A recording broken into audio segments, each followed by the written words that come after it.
My name is Clara, and I am 37 years old. I live in Redwood City, California. To some, I might be just an average woman, but when I look back on my life, I see a journey filled with challenges, perseverance, and finally, a beautiful twist of fate that taught me to stand up for myself. I want to share my story, not just to vent out the frustrations I faced, but also to highlight the power of resilience.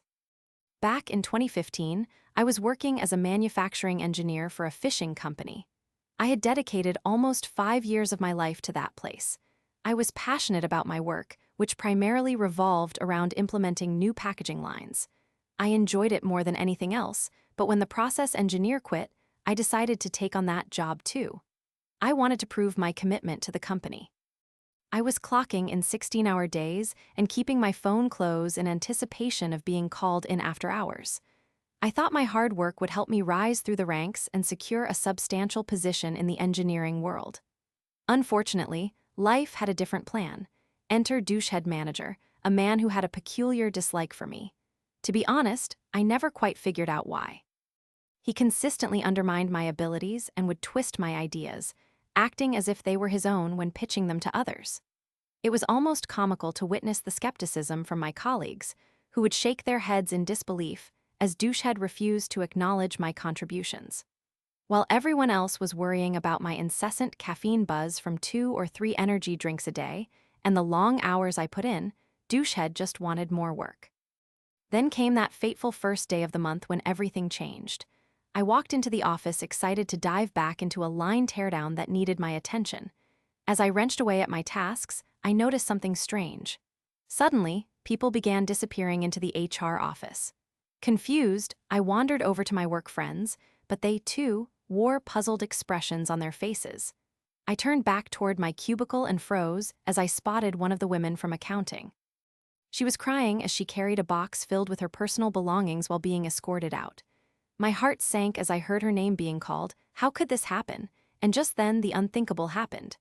As I was trying to make sense of the chaos around me, I heard my own name being called. My heart dropped into my stomach, a cold realization creeping in that my dedication had earned me nothing but disappointment. I walked into HR, each footstep heavier than the last.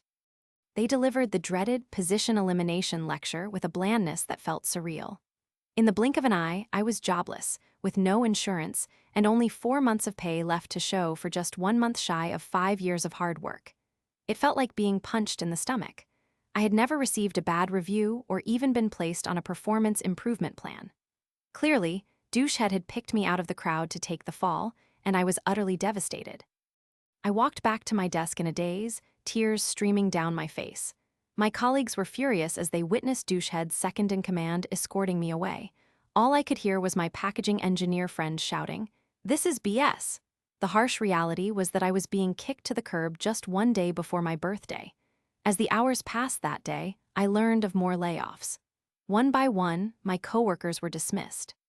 It became apparent that the conglomerate which owned the company was selling it off, and we were collateral damage in an effort to clean the books.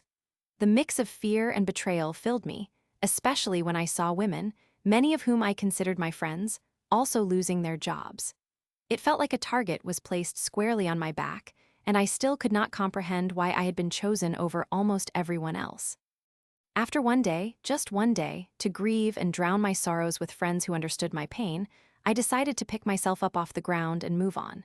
I was determined to not let this setback define me. I crafted my resume, polished my interview skills, and threw myself into job searching with intensity. As luck would have it, exactly 1 month later, I landed a new job that I absolutely adored.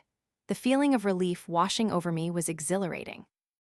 Yes, I had lost my former position, but I was now a happier, more empowered individual.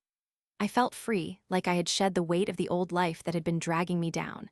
But little did I know, my journey was far from over, and the universe had something special in store for me. About 6 months after I had started my new role, I was called into the plant director's office. I had built a friendly rapport with him, so I walked in with a casual grin as if nothing could faze me. The conversation quickly turned serious when he mentioned that he had a resume for the plant manager position. It hit me in an unexpected wave of curiosity. "You used to work at that fishing place, didn't you?" he asked. I nodded. "Did you know or work with douchehead manager?" he continued, and the corners of my mouth involuntarily turned into a knowing smile. "Oh, yes, he was my manager," I replied, unable to hide my satisfaction. The director leaned forward, his eyebrows raised, and asked, "How was he to work for with?" I chuckled for a moment and responded, "He was an okay person but a really great bus driver, if you know what I mean." The director looked amused, and then he picked up the paper before him, showing me Douchehead's resume. I felt a bizarre mix of triumph and disbelief as I processed this information. It turned out that Douchehead had also been let go on that fateful day when I found myself walking out with tears in my eyes. The surprise did not end there. The plant director then ripped Douchehead's resume into pieces, tossing them in the trash. "That is all I need to know," he said, and with that gesture my heart soared. In that moment, Douchehead had been deprived of his presumed power. He had driven me out, tried to crush my spirit, but here I was, thriving in a new role with a chance to showcase my skills. It was poetic justice. My former nemesis had fallen from grace, while I had risen in ways I could have never imagined. Reflecting on my life now, I realize that everything happens for a reason. Sometimes, the world has an interesting way of balancing the scales.